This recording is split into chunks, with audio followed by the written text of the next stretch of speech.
본문의 내용에 나오는 이 삭개오라는 사람은 오늘날 우리들하고 많이 닮아 있습니다. 예수님이 공생의 3년의 사역을 이제 마무리하시면서 예루살렘에 올라가시는데 올라가시기 전에 마지막 하신 사역이 있어요. 그것이 여리고성을 지나가시는 겁니다. 여리고성에서 이제 한 사람을 만나는 일을 하시는데 이제 그 인물이 삭개오예요. 그 의미가 있죠. 마지막 사역에 이 삭개오라는 이름의 뜻은 순결한이라는 뜻을 가지고 있는데, 그러나 이 삭개오는 자신의 이름과는 어울리지 않는 세리장이다 이렇게 표현이 납니다. 2절에 우리가 읽은 말씀이 이렇게 나오죠. 한번 읽어보겠습니다. 삭개오라는 이름하는 자가 있으니 세리장이요 또한 부자라. 자, 이 표현이 좀 독특한데 부자라는 느낌은 좋잖아요. 근데 그 앞에 뭐가 붙었냐면은 세리장이다. 이게 같이 붙어 있다는 거예요. 그럼 세리장이면서 부자라는 설명은 그가 부자가 될 수 있었던 이유가 세리장이었기 때문에 가능했다. 이제 이 표현이 됩니다. 그러니까 삭개오는 부자였지만 그 삶에는 부정의 느낌이 있다는 것을 이제 말해주는 거예요. 당시 사회에서는 세리는 유대인들에게는 굉장히 불편한 존재입니다. 상종하고 싶지 않은 사람들.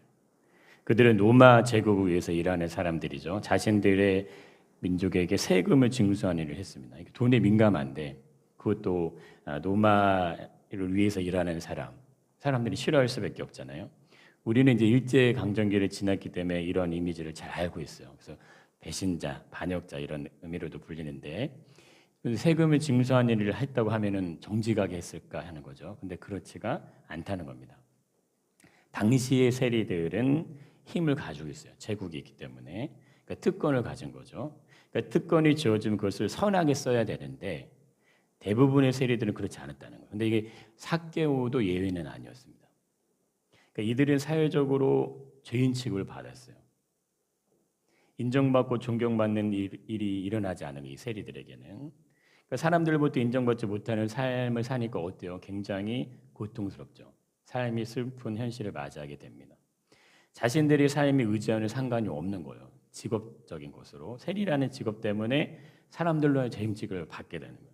그러니까 아무리 내가 정직하게 살아야지, 내가 잘 살아야지 해도요 너무 차가워요. 이 사회 사람들이 대하는 시선이 냉랭한 거죠. 사람이 사람을 대할 때는 직업과 상관없이 대해 주어야 하잖아요. 그런데 세리는 그냥 죄인에 불과한 거예요. 그냥 짐짝처럼 여긴다 이거죠. 조롱하고 멸시하는 건 자연스럽게 이게 따라오게 되고 비아냥과 비난의 소리들이 계속 들릴 수밖에 없다는 거예요. 그러면 그럴수록 어떻게 될까요? 이 세리들은 더 강제적인 권위적인 사람들로 바뀌죠. 자신의 특권을 이용해서 부를 자꾸 축적하게 됩니다. 이게 일종의 보상 심리 같다고 할 수 있어요. 선하게 살고 싶어도 사회가 사람들을 이렇게 만들어주지 않는 거예요. 근데 나는 정직하게 하고 싶은데 사람들이 나를 무시해요. 그러면 나를 무시해? 그럼 어떻게 해요? 더 많은 세금을 강제적으로 자꾸 탈취하는 일들이 생기는 거죠. 그러니까 세리들이 선하게 사람들을 대해준다 해도 사람들은 그것을 색안경을 끼고 보는 거예요. 아, 저 사람은 세리야. 저 사람은 죄인이야. 이렇게.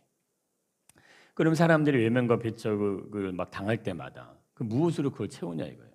이 내 안에 있는 상처, 공허함. 그 무엇을 채울 거예요? 그게 돈이 되고 권력이 되는 겁니다.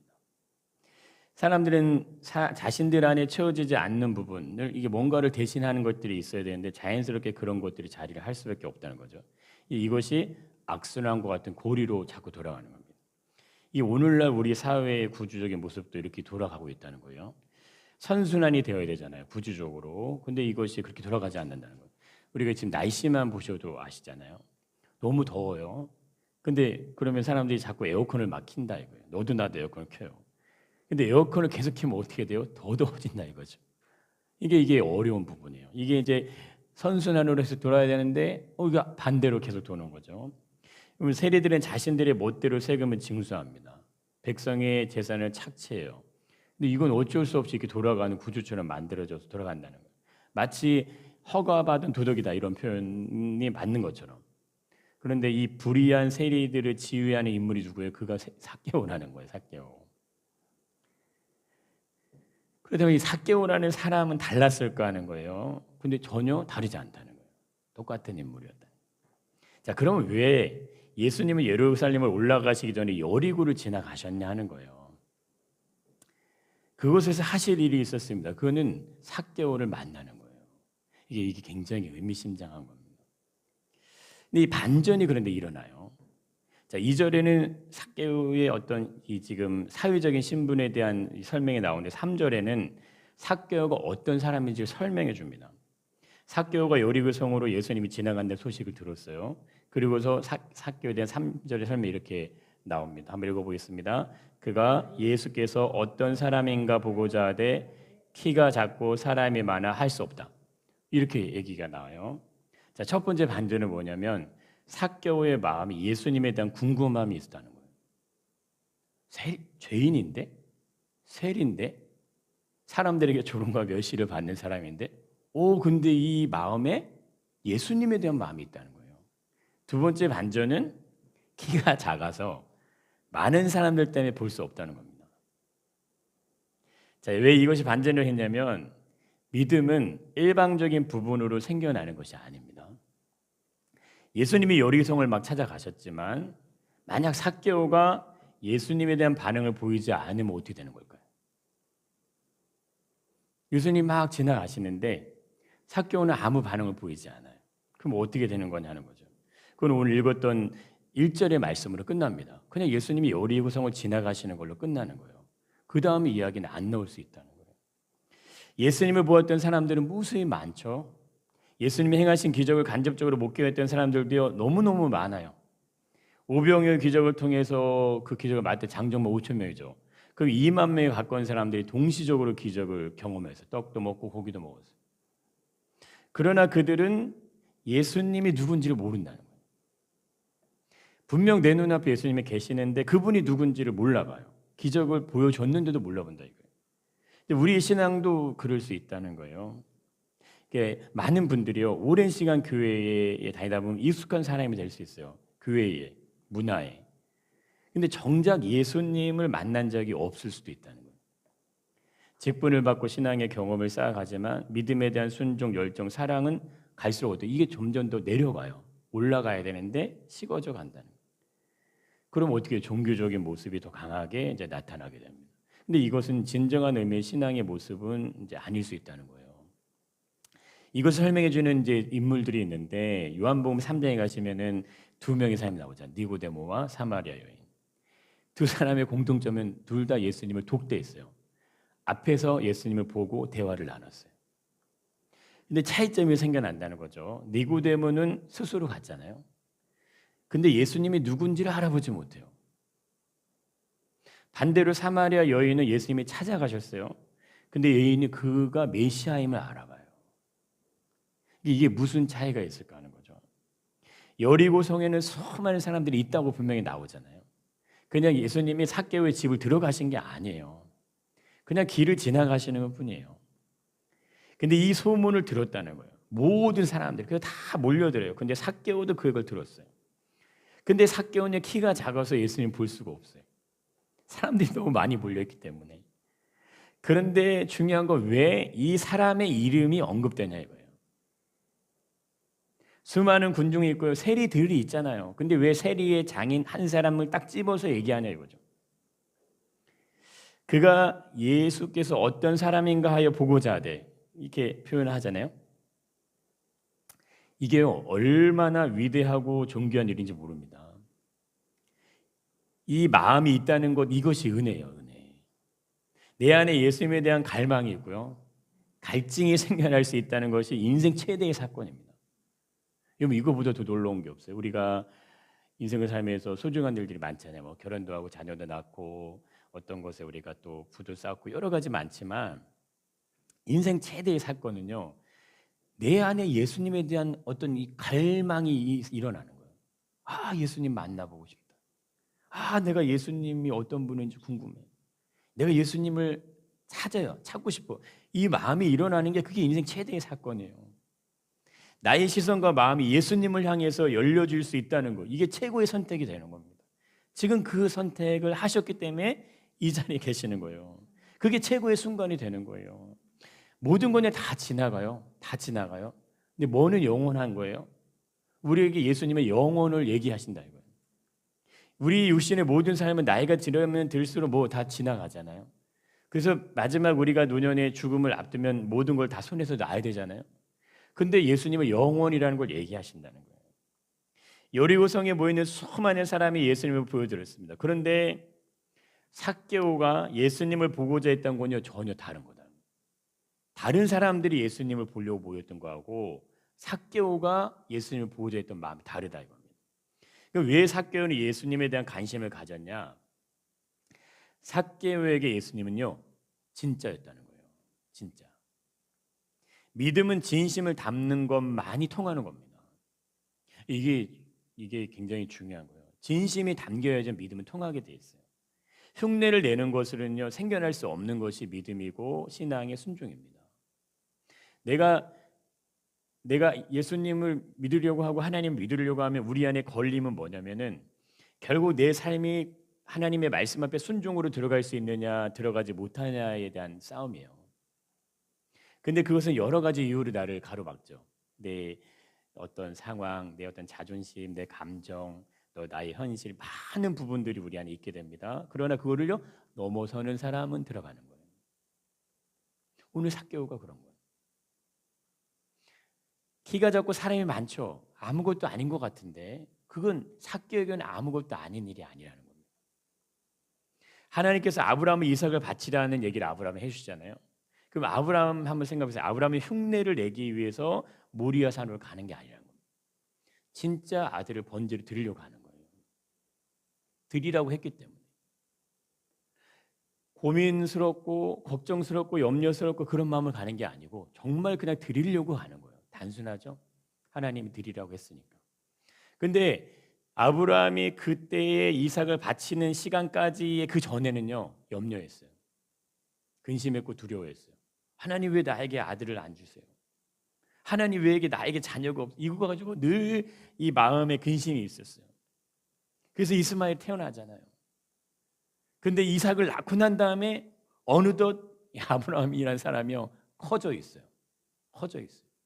네 아들을 번제로 바치라니까 아브라함이요 걸어가요. 아무런 대꾸하지 않고 죽이러 가는 거예요. 번제로 드리러 가는 거예요. 예수님에 대한 마음이 삭개오에게는요 사실이었다는 거예요. 단순히 호기심 아니에요. 그냥 예수님이 기적도 행하시고 막 사람들에게 어떤 이적도 행하시고 해서 막 이 어떤 분인가 보고 싶어서 인기 스타를 좋아하는 정도 그런 마음이 아니었다는 거예요. 자신의 인생을 걸 만큼 자신의 삶을 예수님께 걸 만큼 삭개오에게는 일생일대 가장 중요한 순간을 맞이하고 있기 때문입니다. 예수님의 소식을 듣고 예수님이 행하신 일들에 대한 이야기를 삭개오 듣잖아요. 그때 삭개오의 마음에는 예수님을 만나보고 싶다는 마음이 들어간다는 거예요. 이미 삭개오의 마음 안에 예수님이 계시다는 거예요. 삭개오는 예수님과 인격적인 만남에 대한 어떤 그걸 그려봤을지도 몰라요. 그분이 누군지는 삭개오는 모르지만 그 마음이 자리하고 있다는 거예요. 그것이 어떤 마음인지를 모를 수도 있어요. 지금 내가 왜 이런 행동을 하는지조차도 자신도 모를 수도 있어요. 그러나 그는 결단하고 그걸 행동으로 옮깁니다. 근데 그것이 인생을 바꿔요. 마치 사마리아 여인이 고백과 같은 마음이에요. 여인이 예수님께 이런 고백을 하죠. 서로 주고받으며 막 얘기하다가 여인이 마지막에 이런 얘기를 합니다. 한번 읽어보겠습니다. 메시아 곧 그리스도 하나님 이가 오실 줄을 내가 아노니 그가 오시면 모든 것을 우리에게 알려주시리이다. 이 고백이요 어떻게 이 여인에게서 나왔는지 모르겠어요. 이 여인은 남편이 5이잖아요. 지금 살고 있는 남자가 또 있어요. 그럼 6명의 남자가 살았던 여인이에요. 근데 이 여인의 마음에 누가 있냐면 메시아가 있어요. 메시아가 오실 건데 그걸 자기가 믿고 있다는 거예요. 그리고 그걸 알고 있고 확신하고 있어요. 그리고 메시아를 기다리고 있다는 거예요. 예수님은 정확하게 이것을 뭐 하시냐면 찾아내신다는 거예요. 그러나 니고데모는 메시아를 몰라봐요. 니고데모는요 이스라엘의 선생이고 존경받는 지도자고 그에게는 부도 명성도 있겠죠. 그러나 그는 메시아를 몰라봐요.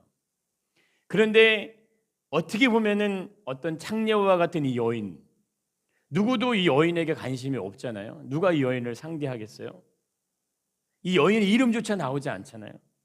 근데 이 여인의 마음에 있는 메시아, 이걸 예수님은 알아보고 그 여인을 찾아가신다는 거예요. 니고데모 예수님 찾아왔잖아요. 예수님은 이 여인을 찾아가셨어요. 왜? 이 여인에게 있는 이 메시아, 이걸 알고 하시는 거예요. 여리고 성의 수많은 인파들 속에 이런 마음을 가지고 있는 한 사람, 그가 삭개오라 이겁니다. 그를 불러내시는 거예요. 그 여리고 성에 있는 수많은 사람들 중에서 예수 그리스도를 원하는 그 한 사람을 예수님 찾아내신다 이겁니다. 삭개오의 마음이 여인의 마음과 동일한 거죠. 삭개오는 예수님이 누구신지를 알았기 때문에 그를 보고 싶었던 게 아니라는 거예요. 그러나 삭개오는 예수님의 소문을 듣고 반드시 꼭 만나고 싶다는 마음이 생겼다는 겁니다. 이게 진짜 은혜 아니면 안 되는 거예요. 우리가 말씀을 듣고 예배를 드리면 기도를 하고 공동체를 섬기면 이런 마음이 내 안에 생겨난다는 거는 뭐요? 내 안에 제2의 나는 삭개오와 같은 인물이 되는 겁니다. 또 다른 사마리아 여인 될 수 있다는 거예요. 삭개오의 마음에 왜 이런 마음이 생겨났을까요? 예수는 죄인들과 함께 하시는 분이심을 삭개오가 들었어요. 예수는 세리들과 친구가 된다는 사실을 삭개오는 들었어요.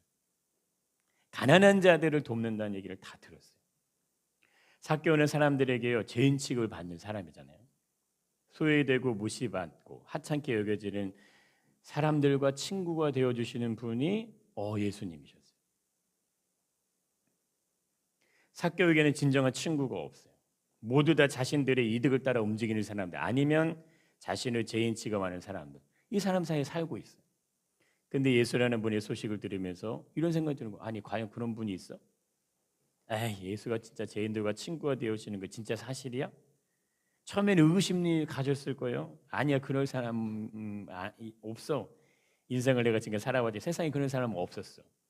그런데 예수의 소문을 듣다 보니까 이제 삭개오의 생각에 변화가 생겨나기 시작하는 거예요. 근데 어느 날 그 예수가 여리고성을 지나가신다 이겁니다. 예수님은 가난한 자, 고아, 과부를 존중하고요, 인격적으로 대해주신다는 사실을 확인하고 싶은 마음이 삭개오에 있어요. 예수님 정말 그런 분이세요? 삭개오의 마음이 이미 예수님 향해서 열려져 있는 거예요. 만약에 예수님이 그런 분이라면 나도 예수님 꼭 만나보고 싶어요. 보고 싶어요. 한 번이라도 만나보고 싶어. 대화하고 싶고, 이런 마음이 삭개오 안에 은연중에 이제 자리하고 있다는 거예요. 이거를 4절에서 설명해 줍니다. 한번 읽어보시죠. 앞으로 달려가서 보기 위하여 돌 무화과 나무에 올라가니 이는 예수께서 그리로 지나가시게 되미로라. 삭개오는 세리의 장입니다. 신분이 있어요. 죄인이지만 아무리 사람들이 자신들을 죄인 취급만 해도요, 사회적인 위치가 있고 자신의 어떤 권위가 있는 거예요. 그런데 어떻게 나무 위로 올라가냐 이거예요. 어린아이도 아닌데. 그것도 예수님을 보고 싶다는 이유 하나만 가지고 올라갑니다. 삭개오의 마음이 얼마나 간절했는지 설명해 주는 단어가 앞으로 달려가서예요. 그런데 왜 달려갔을까 하는 거예요? 예수님을 절대 놓칠 수가 없기 때문에 이 마음이 있는 거예요. 지나가시면 끝이잖아요. 너무 많아 인파가. 지금 내가 있는 이곳에서 예수님이 지나가는 그 순간을 절대 놓쳐서는 안 돼요. 그거를 잡기 위해서 가는 거예요. 삭개오는 예수님 본 적이 없어. 그냥 소문만 들었을 뿐입니다. 그런데 예수님이 이미 삭개오의 마음에 들어와 계시다는 거예요. 우리를 불러내실 때 하나님이 하시는 이 일이세요. 이미 우리의 마음을 여셔요. 그리고 내 안에 하나님의 영을, 성령을 부어주시고 예수 그리스도가 내 안에 들어오실 수 있도록 이미 내 안에 그 일을 행하시는 거예요. 그래서 우리를 구원의 길로 인도하실 수 있도록 우리를 만들어내시는 겁니다. 이번에 우리가 수련회를 위해 기도하는 것도 다 그런 거예요. 이게요, 왜 기도를 하냐면 영적인 싸움이에요. 영적인 싸움.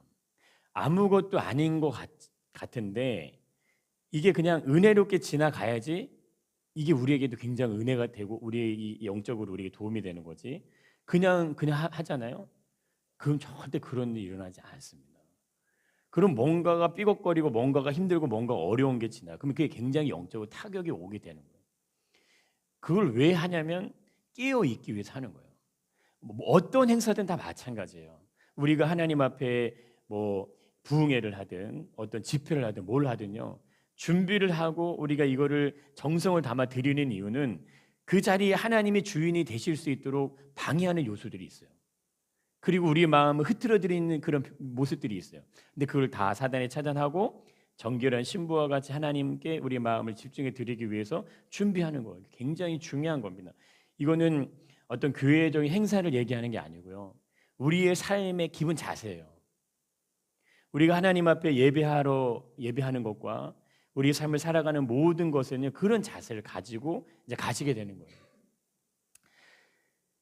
사마리아 여인의 마음의 문을 예수님이 여시잖아요. 그 안에 들어가시잖아요. 삭개오의 마음 안에도 이미 예수님에 대한 마음을 채워 놓으셨어요. 이미 그가 달려가면서부터 그 심장은 막 뛰기 시작했을 겁니다. 정신을 차리지 못할 정도로 다급하게 움직일 수밖에 없는 환경을 만들어 내셨어요. 근데 이걸 한번 생각해 보세요. 삭개오가 예수님께 나가는 길이요, 쉬운 길이 아니에요. 이 절대 쉬운 길이 아닙니다.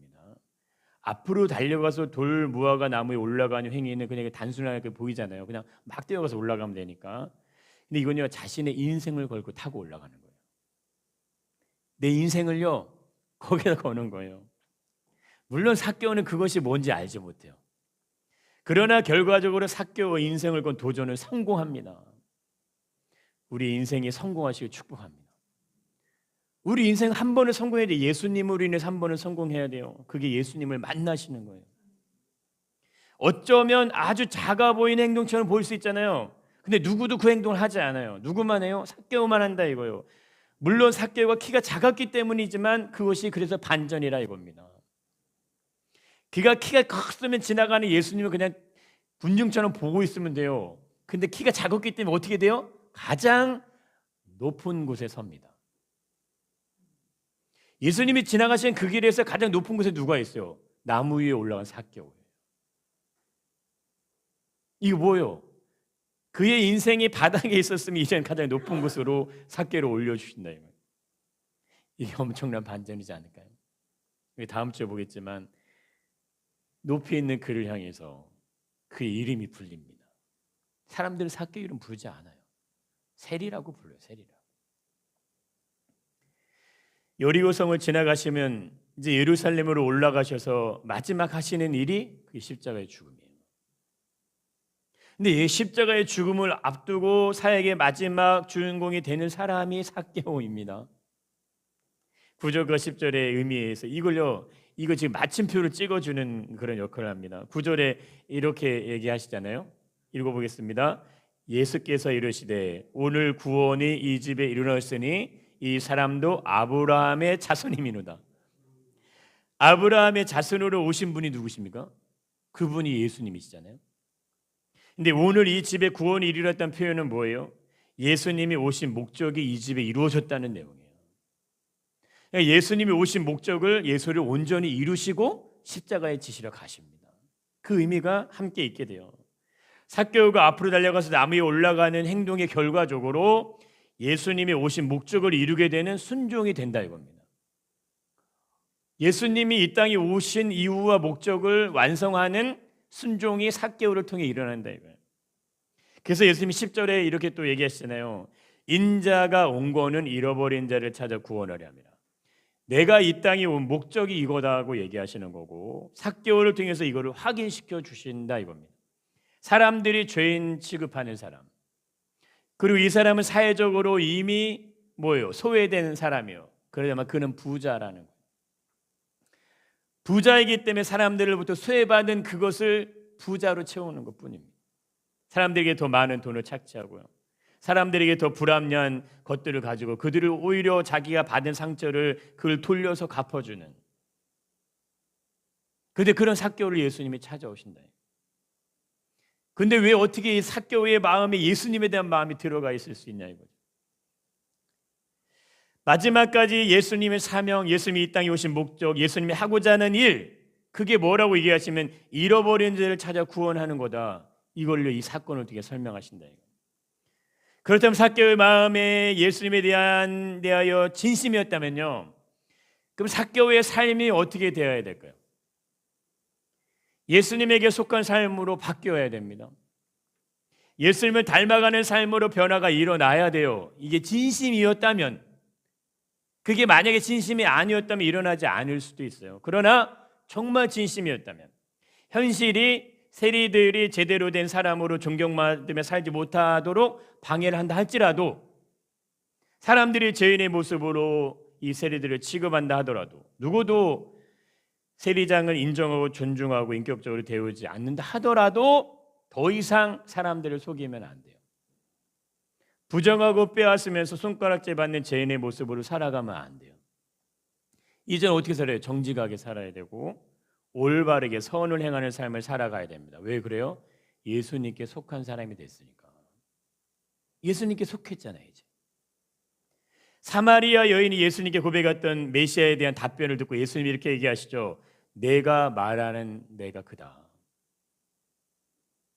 내가 메시아임을 드러내는 순간 여인이 어떻게 합니까? 사람들이 이목을 피해서 살았던 이 여인, 그가 가지고 있는 그거 뭐예요? 그게 물동이잖아요. 그 삶의 무거움을 보여주는 겁니다. 물은 생명과 같은 거잖아요. 자신의 생명을 유지하기 위해서 물을 들어왔는데 너무 고단한 인생의 삶이에요. 근데 그걸 버려요. 그리고 자신들이 피했던, 자신을 죄인처럼 여겼던 삶의 현장으로 들어갑니다. 그리고 사람들에게 말을 하기 시작해요. 인생의 변화는 예수님을 만나야지만 일어날 수 있습니다. 근데 예수님을 인격적으로 만난 모든 사람들은 다 한결같이 변한다는 거예요. 바뀐다는 거예요. 나를 변화시켜내는 거는 내 자신이 아닙니다. 나는 나를 바꿀 수가 없어요. 나는 나라는 테두리 안에서 그냥 살아가는 것뿐이에요. 내가 가지고 있는 성향, 성품, 기질, 감정, 생각, 느낌 그냥 그대로 그냥 그걸 가지고 사는 거예요. 그것이 건강하게 밝게 용기 있게 만들어져 있다면 인생을 살아가는데 너무 좋을 수 있어요. 그거는. 그러나 그렇다고 해서 내가 바뀌는 게 아닙니다. 인생이 잘 되고 잘 풀리고 성공적인 삶을 살아내는 것이 내가 바뀌는 게 아니에요. 사회는 사람들은 그렇게 얘기하죠. 좋은 대학을 가고 좋은 직장을 가고 좋은 배우자를 만나고 인생의 노트 같은 일들이 막 일어나고 내가 행하는 일들이 막 잘 되고 이게 인생이 바뀌는 거로 생각해요. 사람들에게 자랑할 곳이 있고 무엇인가가 나를 빛나게 해줄 수 있는 삶의 이유들이 내 안에 있는 것이 나를 바꾸는 거라고 생각하는데 그게 아니라는 거예요. 외형적으로 외모적으로 사람들 앞에 보여질 것이 있고 남들보다 부족하지 않고 가진 것이 있는 것이 나를 바꾸는 것이라고 사람들이 여기면 삽니다. 그러나 절대 그것이 아니라는 거예요. 그건 나를 바꾸는 게 아니에요. 나를 바꾸는 건 한 가지밖에 없으면 내가 죽는 거예요. 죽음을 경험하는 것이 내가 바뀌는 겁니다. 나라는 실존의 인물이 완전히 죽고 다시 살아나는 것, 그것만이 나를 바꾸는 거예요. 그런데 나로 살아나면 희망이 없다는 거예요. 한 번도 죽은 경험이 없는 사람은 당연히 희망이 없어요. 근데 내가 죽는 자리에 건데 다시 나로 살아나는 사람은 희망이 없는 거예요. 누구를 살아야 돼요? 예수로 사셔야 돼요. 예수로. 내 안에 예수님의 심장이 뛰어야 되고요. 내 안에 예수님의 생명이 내 안에 있어야 돼요. 그러면 예수님의 생각과 예수님의 마음과 감정이요 살아서 내 감정과 내 마음을 도와줘요. 움직여줘요. 이끌어준다 이거예요. 근데 내 감정, 내 현실, 내 삶의 문제들이 나를 이끌어가기 시작하면은 어떻게 됩니까? 내가 사는 거예요. 내가 죽는 게 아니라 이겁니다. 삭개오의 인생이 그렇게 바뀌는 거예요. 자신도 자신의 미래에 대해서는 몰라요. 삭개오는 전혀 몰라요. 앞으로 내가 이 감람나무 위에 올라가면은 어떤 일이 일어날지 자신은 몰라요. 그런데 그걸 올라간다 이겁니다. 누가 올라가게 하셨을까요? 누가 삭개오를 그 자리로 올려보내셨을까요? 가장 밑바닥의 인생일 수 있어요. 그러나 그는 부자였다 이겁니다. 왜 부자가 됐어요? 자신이 가지고 있는 삶의 이 상처, 아픔, 고통 이걸요 부자라는 그걸로 채워가는 거예요. 물질로 돈으로 채우는 것뿐이었어요. 삭개오는 그런 인물이었어요. 그러나 예수님 만나는 순간 그는 아브라함의 자손으로 인정을 받습니다. 그의 집에 구원이 이루어지게 돼요. 사람들은 죄인이라고 손깍질하는데 그의 삶을 외면하고 불신하고 조롱하는데 이제 그 삶이 완전히 바뀐다 이겁니다. 삭개오가 해결할 수 없는 인생의 문제, 이거 누가 해결하십니까? 예수님이 해결하십니다. 삭개오가 평생을 짊어지고 가야 했던 죄인이란 오명, 이거 누가 푸세요? 예수님이 풀어주세요. 사람들이 외면하고 따돌림하고 소외감, 그를 병들게 하고 상처나게 했던 이 외로움, 이거 예수님이 만져주세요. 삭개오에게 따뜻한 말 한마디 그 예수님이 건네시는 거고요. 친절하게 삭개오를 대해주시는, 어쩌면 가장 처음 일어나는 사람인지 몰라요. 자신의 가족들을 위해. 그런요, 세리장으로 평생을 살 수 있잖아요. 그러면요, 사람들에게 외면받지만 그건 부자로 살 수 있어요. 제가 이 부자라는 얘기를 계속하는 이유가 있습니다. 그러나 그 삶이 외로운 거예요. 채워지지 않는 공허함이 있는 거예요. 우리 전사님이 설교하시면서 유혹이 있다는 얘기를 이렇게 하시잖아요. 이전의 삶으로. 근데 지금 다시 이전의 삶으로 돌아가면요, 그 공허함의 공간이 더 커집니다. 더 깊어져요. 자칫하면 못 들어올 수 있어요. 왜? 한 번 들어가면 다시 못 들어올 수 있어요. 그래서 내 마음에 그것이 없어질 수 있는 길을 가셔야 돼요. 내가 더 예수 그리스도를 인격적으로, 내 삶이, 내 마음의 상처가, 내 삶에 살아왔던 삶의 부모로부터 물려받던 모든 것들이요, 예수를 만날 수 있는 그 길로 가셔야 돼요. 그 길을 누가 가는 거예요? 삭개오가 달려가는 거예요. 있는 힘을 다해 달려갑니다. 거리는 짧을 수 있지만요, 이건 단순한 표현이 아니에요. 자신의 있는 힘을 다해서 수단과 방법을 가리지 않고 단순히 피해 주는 게 아닙니다. 내가 할 수 있는 방법을 다 찾아서 예수님을 보고자 하는 자리로 올라가는 거예요. 그게 믿음의 경주고 믿음의 선한 싸움이에요. 그 싸움이 일어나셔야 돼요. 그게 반드시 내 안에 주어져야 돼요. 여러분, 편하게 우리가 주일날 와서 이렇게 예배드리고 그냥 이렇게 하는 걸로는요, 일어나는 게 아니에요. 우리가 지금 뭐 한참 덥지만요, 우리 어제도 이제 축구를 했지만 운동장에서 뛰는 선수들이 그냥 쉽게 뛸까요? 그러면 다 탈락이요. 그러면 그 선수는 그 멤버 안에 들어갈 수가 없어요. 어떻게 뛰어요? 최선을 다해서 뛰어요. 최선을 다해서. 너무 더운데, 이런 날 왜 경기를 해요? 이런 날 왜 이걸 합니까? 이렇게 얘기하지 않아요. 왜? 그들은 프로니까. 거기서 최선을 다해서 뛰어요. 그런데 우리 인생도 그렇게 사시는 거 아니에요? 우리 인생도요, 설렁설렁 쉽게 살아가는 사람은 쉬운 인생, 설렁설렁한 인생을 살아왔기 때문에 그에 대한 결과를 맺을 수밖에 없는 거고, 최선을 다해 살았던 사람은 그만한 결과를 얻게 되잖아요. 우리의 삶이 어떻게 바뀌겠냐, 바뀌지 않으면 변화는 일어나지 않습니다. 내가 죽고 예수를 살아나는 것이, 그것이 거듭남이다, 이렇게 예수님 얘기하시는 거예요. 이 사건을 위해서 삭개오는요, 앞을 향해 달려가는 거예요. 사람들의 이목과 시선에 상관하지 않습니다. 자신의 신분과 주의고 상관하지 않아요. 오직 그냥 예수님 보고 싶다는 그 마음 하나, 이게 얼마나 단순하고 순수하냐 이거예요. 그냥 그거 하나, 나무 위에 올라서게 되죠. 예수님이 지나가신 그 자리에서 가장 높은 곳에 가장 키가 작은 삭개오가 있다는 거예요. 우리의 삶의 변화는 예수님의 인격적으로 만났냐 만나지 못했냐, 이걸로 나타납니다. 이건 평생을 가는 싸움이에요. 그것을 삶의 모습으로 확인되고요, 되는 거예요. 삭개오는 부자였잖아요.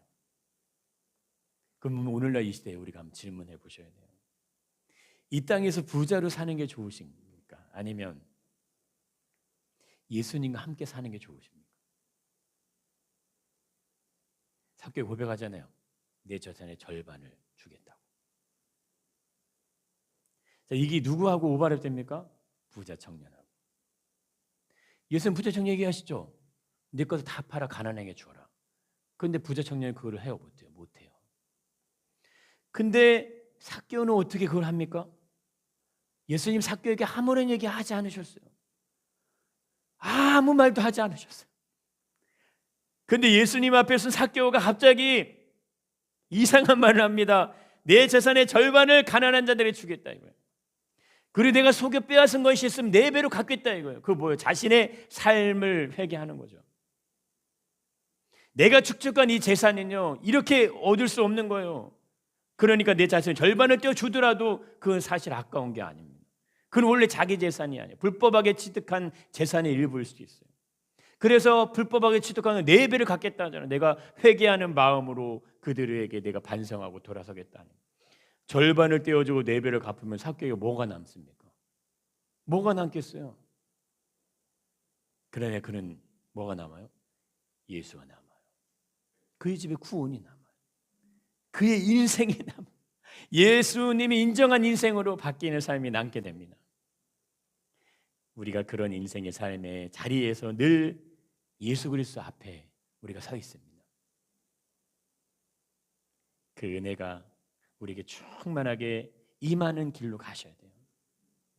그게 삭개오가 갔던 길이고 오늘 우리에게 도전하시는 하나님의 말씀인지 믿습니다.